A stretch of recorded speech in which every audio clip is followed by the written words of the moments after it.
At maya-maya po lamang mga kasyuyan, hintay-hintay lang kayo ng saglit dyan. Habang kami naman dito ay patuloy sa aming pag-utingkay nito nga aming nasimulan. Antusin lang namin ito kahit halos pumikit na yung mga mata namin kasi lawom ng gabi. Ayan mga kasyuyan, bahala ka sa buhay mo. Yung finished product namin.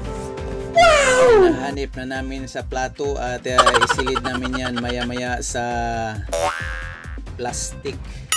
Sana all. Okay, all right, right. Yan yung finished product namin mga kasyuyans. Yan. Yung anak ko ang taga-silid ng paano masabi? Finished product sa plastic. Ayan, at isealed niya.